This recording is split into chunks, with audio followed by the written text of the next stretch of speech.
কিন্তু পার হয়ে যাচ্ছে, কলি ঠিক পার করে নিচ্ছে তার সময়টা। কিন্তু আমাদের কি হচ্ছে, মাঝখান থেকে আমরা সেই ভগবান মহাপ্রভুকে আমরা হারিয়ে ফেলছি, সময় আমাদের চলে যাচ্ছে, অন্যায় অত্যাচার আমরা করে যাচ্ছি, কলিরাজ এটাই করে দিয়েছে। তো ভক্তমণ্ডলী মায়েরা, এই কলিতে তাই দেখুন ছেলে কি করছে, নিজের স্ত্রীকে নিয়ে কাঁধে করে নাচছে, আর মাকে গলায় দড়ি পরিয়ে রাস্তায় রাস্তায় টানছে। এটা হচ্ছে কলিযুগেরই অত্যাচার। দেখুন মা বৃদ্ধাশ্রমে চলে যাচ্ছে, ছেলে একটা সুন্দর বিবাহ করে চলে যাচ্ছে বিদেশে, তাহলে মাকে এখন বৃদ্ধাশ্রমে, তাই কি হচ্ছে না? ছেলে বউকে নিয়ে কাঁধে করে নাচছে আর মাকে বৃদ্ধাশ্রমে ভরে দিচ্ছে। এটা হচ্ছে কলির অত্যাচার। আচ্ছা, কলি এমন অত্যাচার করছে কেন? কলিরাজ বলছে আমি অত্যাচার কেন করছি? আমি যদি অত্যাচার করি, আমার এই অন্যায় অত্যাচার মহাপ্রভু সহ্য করতে পারবে না, আর সেই মহাপ্রভু নিজেই নেমে আসবে এই কলি যুগে, এই যুগে নেমে আসবে।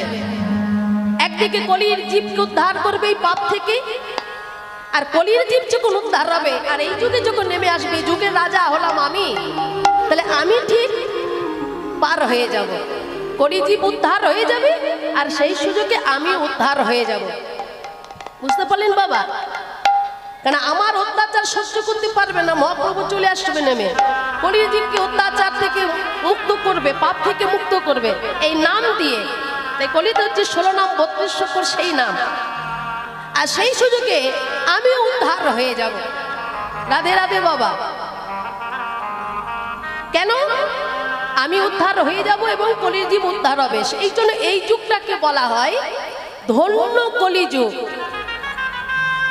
ধন্য কলিযুগ কেন? একদিকে নামের জন্য যুগটা ধন্য হয়ে গেছে, আর তার সঙ্গে আমিও ধন্য হয়ে গেছি। সেই জন্য বৈষ্ণব পদাবলীতে এটাই বলা হয়েছে, ধন্য কলিযুগ ধন্য,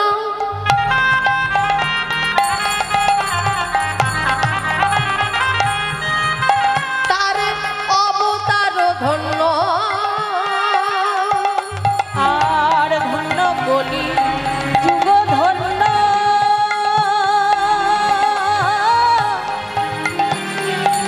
অবতার ধন্য।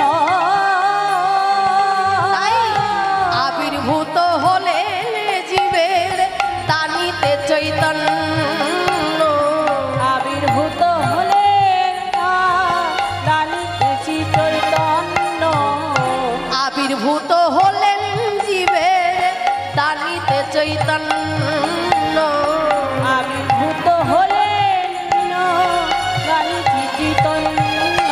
আরে ধন্য কলি যুগ ধন্য, ধন্য কলি যুগ ধন্য, ওই আবির্ভূত শ্রী চৈতন্য, ধন্য কলি যুগ ধন্য, ওই আবির্ভূত শ্রী চৈতন্য, কলির জীব উদ্ধারের জন্য, ওই আবির্ভূত শ্রী চৈতন্য, কলির জীব উদ্ধারের ওই জন্য, আবির্ভূত শ্রী চৈতন্য, ধন্য কলি যুগ ধন্য। তাহলে ধন্য কলি যুগ ধন্য, অবতার ধন্য, যে নিজেকেও তরাই এবং জগৎকেও তরিয়ে দেয়, তাই না? তাই ভক্তাধীন গৌর হরি হরিকথা বলছিলেন, করছিলেন, কিন্তু হরিকথা বলতে বলতে হঠাৎ মহাপ্রভু রায় রামানন্দের দিকে তাকালেন। রামানন্দ, রামানন্দ, আজ আমার বড় ইচ্ছা করছে ভক্ত চরিত্র কথা শ্রবণ করা। আমি জানি রামানন্দ, যেখানে তুমি আছো সেখানে আমার বাসনা অবশ্যই পূরণ হবে। রামানন্দ বলল, প্রভু তুমি কি বলছো? রামানন্দ, আজ আমার বড় ইচ্ছা করছে ভক্ত চরিত্র কথা শ্রবণ করা। তারা ঈশ্বর ভাবনায় তারা কত দুঃখ কষ্ট পায়, আজ আমি সেই ভক্তের কথা শুনতে চাই। আমি জানি তুমি যেখানে আছো আমার বাসনা পূরণ অবশ্যই হবে, অবশ্যই হবে প্রভু তোমার বাসনা পূরণ। বলো প্রভু। আজ তুমি কোন ভক্তের কথা শুনতে চাও? মহাপ্রভু তখন নিজেই বললেন, কথাগুলো ভালো করে শুনে যাবেন। আপনাদের এই জায়গায় যে লীলাটি আজ পরিবেশন হচ্ছে, সত্যি আপনারা ভাগ্যবান, ভাগ্যবতী, এবং আমিও এই জায়গায় আসতে পেরেছি, তাই আপনারাও আমাকে কৃপা করবেন। কথাগুলো শুনে গেলেই বুঝতে পারবেন আজকে লীলাটি কি হতে চলেছে। মহাপ্রভু নিজে বললেন, মহাপ্রভু নিজে বলেছেন, আজ আমি কোন ভক্তের কথা শুনতে চাই। ভক্তের কথা শুনতে চাইছেন মহাপ্রভু, অন্য কিছু নয়। তাহলে ভক্ত কত ভালোবাসে বুঝতে পারছেন? তা সেটা কোন ভক্ত? শ্রী চৈতন্য কহেন শোনো,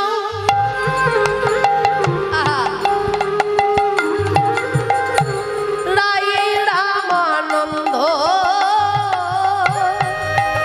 আর শ্রী চৈতন্য কহেন শোনো, আর রাই রামানন্দ, রামানন্দ। এই যে আপনি কহত শুনি শ্রী গীতি গোবিন্দ, আর আপনি কহত শুনি শ্রী গীত গোবিন্দ। আপনি, রামানন্দ তুমি বলো আমাকে, আপনি কহত শুনি শ্রী গোবিন্দ, আপনি কহত শুনি শ্রী গীত গোবিন্দ। আরে কহ কহ রামানন্দ, কহ কহ রামানন্দ, শ্রী শ্রী গীতি গোবিন্দ, কহ কহ রামানন্দ, শ্রী শ্রী গীত গোবিন্দ, কহ কহ রামানন্দ। যার প্রতি গীতে গোবিন্দ, কহ কহ রামানন্দ, তার প্রতি গীতে গোবিন্দ, যা প্রাণে বারে আনন্দ, যার প্রতি গীতে গোবিন্দ, এবারে আনন্দ, তার প্রতি গীতে গোবিন্দ, কহ কহ রামানন্দ। আপনি কহত শুনি শ্রী গীত গোবিন্দ। মহাপ্রভু বলছি, রামানন্দ আজ আমার বড় ইচ্ছা করছে, আজ আমার ইচ্ছা করছে। হ্যাঁ বলো প্রভু, তোমার কি ইচ্ছা করছে?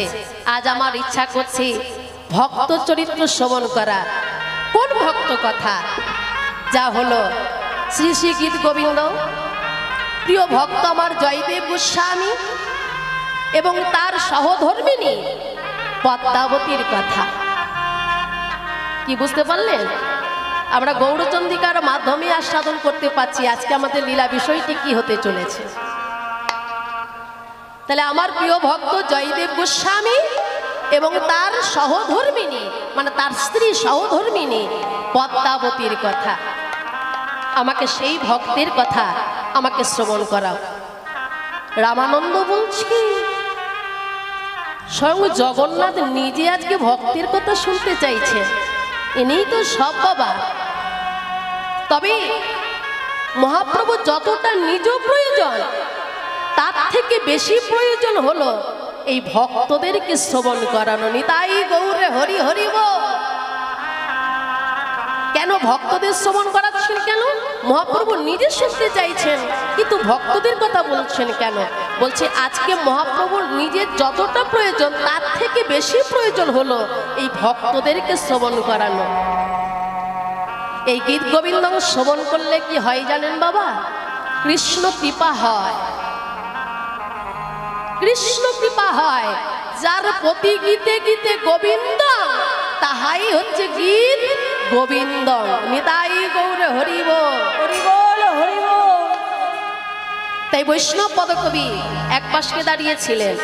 আজ মহাপ্রভু নব কলেবর ধারণ করে নবলীলার রস, নব মানে হচ্ছে নূতন লীলার রস আজকে আস্বাদন করাতে চলেছেন। তাই ভক্তগণ মনে বড় আনন্দিত হলেন। বাসুদেব ঘোষ কহে মনের রসে,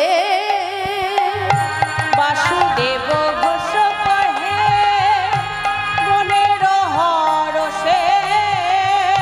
শ্রী শ্রী গীত গোবিন্দ কথা অমিয়া বরিশে শ্রী শ্রী গীত গোবিন্দ কথা অমিয়া হরিষে আর অমিয়া বরিশে রে এ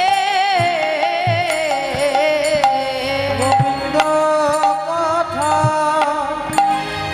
তুমি ঋষে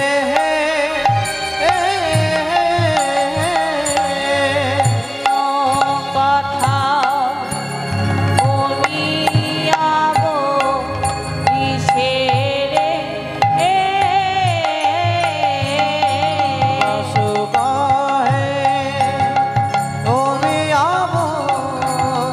ঋষে বাসু কহে অমিয়া হরিষে রে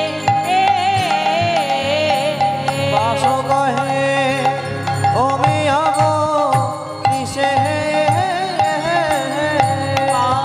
কহে ওমি আব ঋষে বাসু কহে অমিয়া হরিষে রে বাস কহে ওমি আব ঋষে বাসু কহে অমিয়া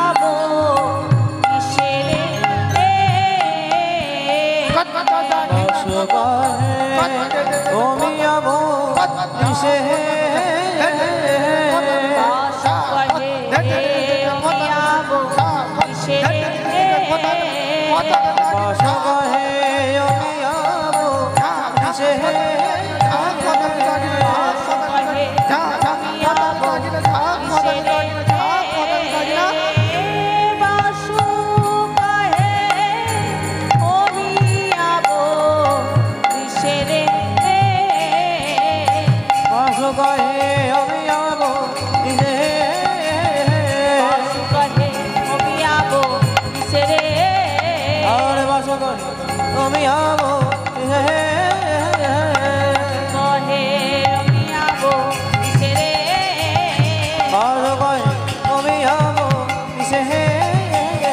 বাস কহে ওমি আব ঋষে আর বাস কহে ওমি আব ঋষে বাস কহে ওমি আব ঋষে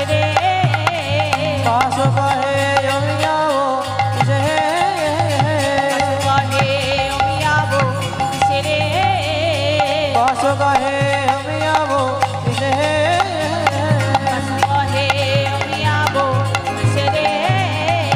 বাস কহে ওমি আব ঋষে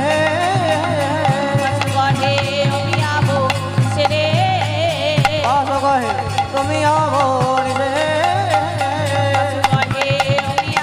ঋষে বাস কহে ওমি আব ঋষে বাস কহে বাস কহে ওমি আব ঋষে বাস কহে ওমি আব ঋষে বাস কহে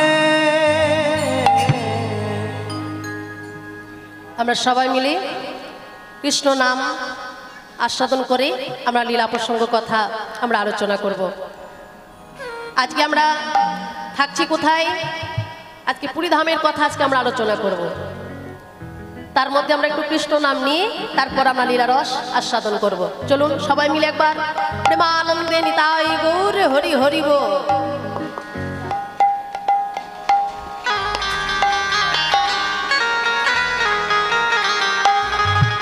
গাহো নাম অবিরাম কৃষ্ণ নাম কৃষ্ণ নাম নাম অবিরাম কৃষ্ণ নাম কৃষ্ণ নাম গাহো নাম অবিরাম কৃষ্ণ নাম কৃষ্ণ নাম গাহো নাম অবিরাম কৃষ্ণ নাম কৃষ্ণ নাম মহাকাল যে নামেরি করেন প্রাণায়াম মহাকাল যে নামেরি করে প্রাণায়াম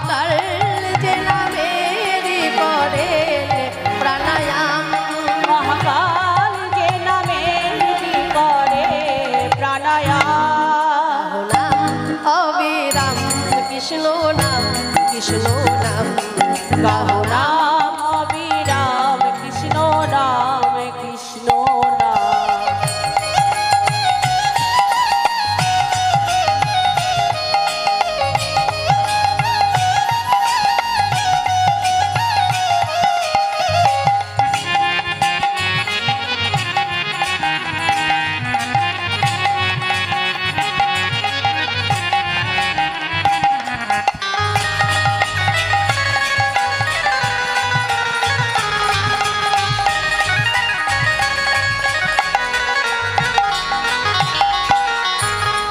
যে নামের গুণে কংস কারা খুলে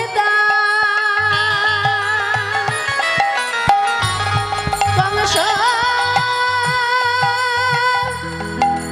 কারা খুলে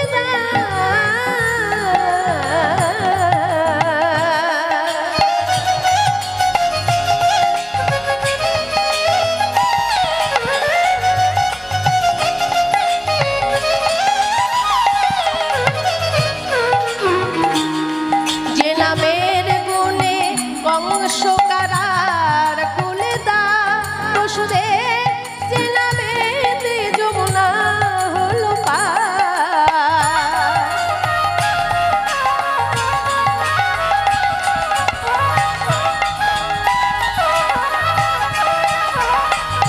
যে নাম মায়াই হলো তীর্থ ব্রজধাম। যে নাম মায়াই হলো তীর্থ ব্রজধাম। মায়াই হলো তীর্থ ব্রজধাম। গাহো নাম অবিরাম কৃষ্ণ নাম কৃষ্ণ নাম গাহো নাম অবিরাম কৃষ্ণ নাম কৃষ্ণ নাম।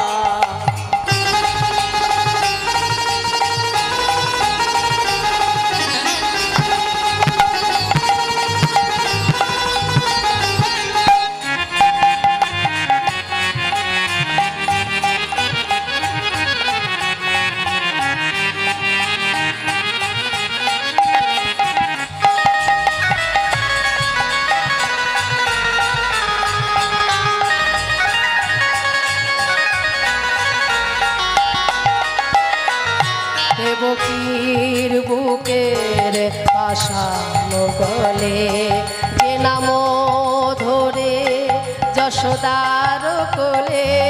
দেবকীর বুকের পাশানো গলে যে নাম ধরে যশোদার কোলে। যে নাম লয়ে কাঁদে প্রায় রসময়ী।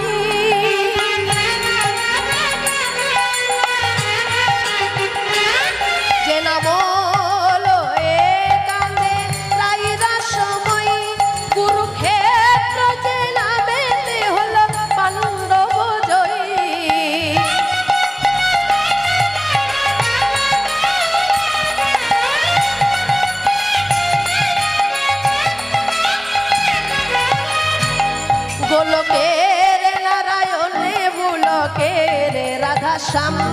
গোলকের নারায়ণে ভুলকে রাধা শ্যাম। গোলকের নারায়ণে বুলকের রাধা শ্যাম। গাহো নাম অবিরাম কৃষ্ণ নাম কৃষ্ণ নাম গাহো নাম অবিরাম কৃষ্ণ নাম কৃষ্ণ নাম। মহাকাল যে নামেরই করেন প্রাণায়াম। মহাকাল যে নামেরই করে প্রাণায়াম।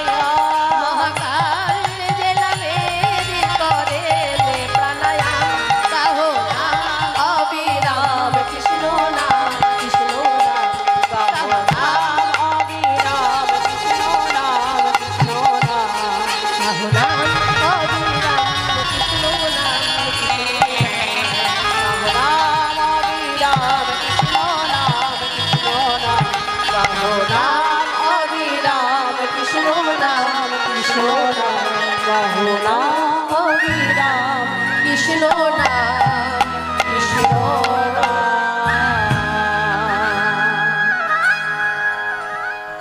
আমার সকল ভক্তমণ্ডলীকে জানাই আমার চিরপ্রণম গুরুজনগণ এবং স্নেহের ছোট ছোট ভাই ও বোনেরা। করুণাদ চিত্তশীলা সিংহহারা সিংহবাহিনী ভক্তিমতী সকল মাতৃমণ্ডলী, অনন্তকলির পাপধ্বংসী হরিকথা মহামহোৎসবে যে লীলা কথা আপনারা শ্রবণ করতে চলেছেন তার প্রারম্ভিক পরিভাষা কথাগুলো আপনারা আপনাদের ক্ষমা সুন্দর অন্তরে শুনতে চেষ্টা করবেন। ভুল তো আমি নিশ্চয়ই বলবো মা, কারণ ভুলের মধ্যেই তো আমার সৃষ্টি, ভাব আমার নেই। আজকে আমরা সবাই এই লীলা প্রাঙ্গণে উপস্থিত হয়েছি সকল ভক্তমণ্ডলীর চরণ ধুলি মস্তকে ধারণ করে, আমার মাতা পিতার আশীর্বাদ চরণধুলি মস্তকে ধারণ করে, সম্মুখে রাধা গোবিন্দের গৌর গোবিন্দের আশীর্বাদ চরণধুলি মস্তকে ধারণ করে, সম্মুখে মা লক্ষ্মীর আশীর্বাদ চরণধুলি মস্তকে ধারণ করে এবং জগন্নাথের আশীর্বাদ চরণধুলি মস্তকে ধারণ করে, জয়দেব পদ্মাবতীর আশীর্বাদ চরণধুলি মস্তকে ধারণ করে আজকে যে লীলা কথা তা নিশ্চয়ই আপনারা সকলেই উপলব্ধি করতে পারছেন। তবুও বলি, আজকের যে ভজনের বিষয়বস্তু বা ভজনের যে লীলা কথা তা হচ্ছে জয়দেব পদ্মাবতী। আপনারা এই কদিন ধরে লীলা শ্রবণ করে এলেন, কিন্তু যেখানেই হয়ে গেছে শেষ লীলা, কিন্তু আজ থেকে আমার হয়ে গেল আবার প্রথম লীলা। হরি বল। কেননা প্রথমেই আপনারা আস্বাদন করেছেন, আমি কাউকে ছোট করছি না, কিন্তু এটা উচিত নয়। প্রথমে আস্বাদন করেছেন প্রভাসযোগ্য। প্রভাসযোগ্য মানে হচ্ছে দ্বারকা লীলা, শেষ লীলা। তা যাই হোক, আমি আবার প্রথম থেকে সূচনা করলাম ভক্তের কথা, গীত গোবিন্দর কথা, জয়দেব পদ্মাবতী। আর এই জয়দেব পদ্মাবতী, এই জয়দেব গোস্বামী তিনি রচনা করেছেন মান ও পর্যায়ে লীলা, কিন্তু আপনাদের আগের দিন হয়েছে মান লীলা, আমি লাইভে পেয়েছি মান লীলা হয়েছে, কলহন্তরিতা মান। কিন্তু এই মান লীলাটি রচনা করেছেন জয়দেব গোস্বামী। কখন থেকে রচনা করলেন আমরা তার আগে থেকে আস্বাদন করব, কখন থেকে মান লীলাটি আবার শুরু করা হয়েছিল। আপনারা আস্বাদন করতে থাকুন, তাহলে বুঝতে পারবেন কখন মান পর্যায়টি আবার শুরু করা হয়েছিল। মানের অনেকগুলো ভাগ তিনি সেইগুলো পদগুলো রচনা করেছেন, লিখেছেন। গীত গোবিন্দ পদাবলী, তার মধ্যে হচ্ছে বদশী পদ, যাক ওই দিকটা যাবার কোনো দরকার নেই, সেটা ওই দিকে হয়ে গেছে। তা যাই হোক, তাহলে আজকে আমরা আস্বাদন করব জয়দেব পদ্মাবতী। তবে খুব সুন্দরভাবে আস্বাদন করছেন, আপনাদের কাছে আমার এই অনুরোধটুকু রইল, শেষ পর্যন্ত আপনারা আস্বাদন করবেন। শেষটা শ্রবণ করলে আশা করি আপনাদের ভালো লাগবে, কেন আজকে যতক্ষণ বসে আস্বাদন করবেন আপনাদের কাছেই বসে স্বয়ং জগন্নাথ বসে আজকে শ্রবণ করবেন। স্বয়ং জগন্নাথ নিজে আজকে এখানে স্বয়ং নেমে এসেছেন, এবং যেহেতু রথযাত্রা এখনো চলছে, বাবা গেছে গন্ডিচাতে, এবার এখন ফিরে আসার পালা, ফিরে আসবে কয়েকদিন পর, ফিরে আসবে আবার দেখতে পাবেন। তা আমরা সেইভাবেই অনুসরণ করে আমরা লীলাটি পরিবেশন করতে চলেছি। তো দেখা যাক, তা স্বয়ং জগন্নাথ নিজেই ভক্তের কথা আস্বাদন করে। যেখানে জয়দেবের কথা আলোচনা হয়, ভক্তের কথা আলোচনা হয় বাবা, স্বয়ং জগন্নাথ সেখানে নিজে নেমে এসে আস্বাদন করেন। তার প্রমাণ আপনাদের একটুখানি পরে বলবো, আস্বাদন করবেন। জয় রাধে। তা গীত গোবিন্দ প্রথম পাতাটি আপনারা খুললে, যারা পড়েছেন জানেন, প্রথম পাতাটি খুললে আমরা এই শ্লোকটি আগে পাবো। আর এই শ্লোকটি দেওয়া আছে মেঘ মৃদুই রমাম্বরম, মেঘ মৃদুই রমাম্বরম, এবং আমরা পরিবেশন করব মেঘ মল্লার রাগের ওপর দিয়েই এই শ্লোকটি আমরা পরিবেশন করব। তারপর আমরা একটু একটু করে যাব, চলুন।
भिरुरयं